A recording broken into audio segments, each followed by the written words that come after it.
Welcome to week 2 of Advent, and I pray that you have felt the presence of the Lord as we've headed into this Advent season. You know, this week, as we close in on the end of week 2, focuses in on peace. Peace is something that we hear a lot about, especially now as tensions have arisen or gotten a little higher in the Middle East, peace in the Middle East. And so often peace is thought of as the absence of war. But biblically speaking, peace goes deeper. It means to not only be without war, without hostility, but it means to be complete and whole. And I know that I'm talking to the choir right now, but you know, peace was lost in the garden when Adam and Eve chose disobedience, chose rebellion. Peace was stripped away. The relationship between them and the Father and everyone coming after them was ripped apart. And so that peace was forfeited in the garden.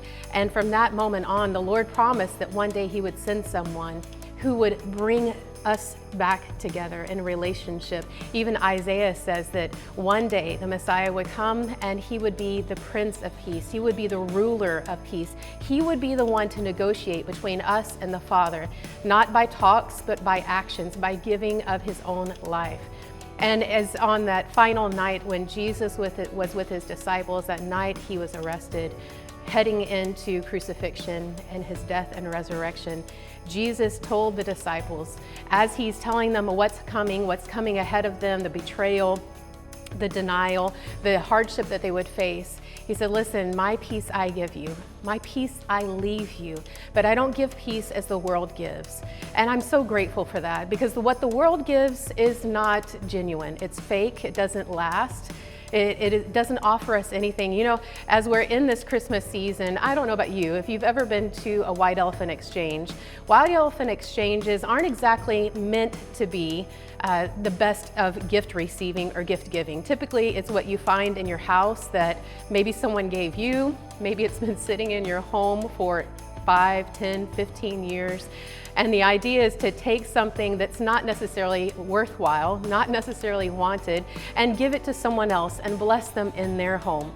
And so white elephant gifts are the throwaway things, the things that no one wants. And that's the kind of peace that the world offers. It's not real peace, it's not lasting, it's fake. It goes based off a situation and circumstances, and yet the peace that the Father offers through Jesus is one that brings us into relationship with Jesus, brings us back into relationship with the Father, but then gives us the ability to walk in that peace where we are settled in our mind and our heart.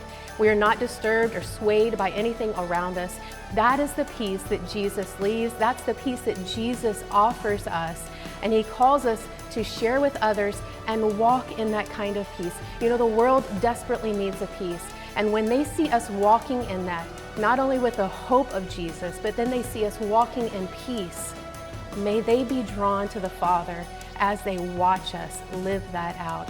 Our prayer for you is the same as last week, that you would encounter the presence of Jesus and that you would truly know how much we love you, how grateful we are for your faithfulness to the Lord, your faithfulness in supporting us in prayer and financially, and may you be drawn closer to the Father in this Christmas season. See you next week as we dive into joy.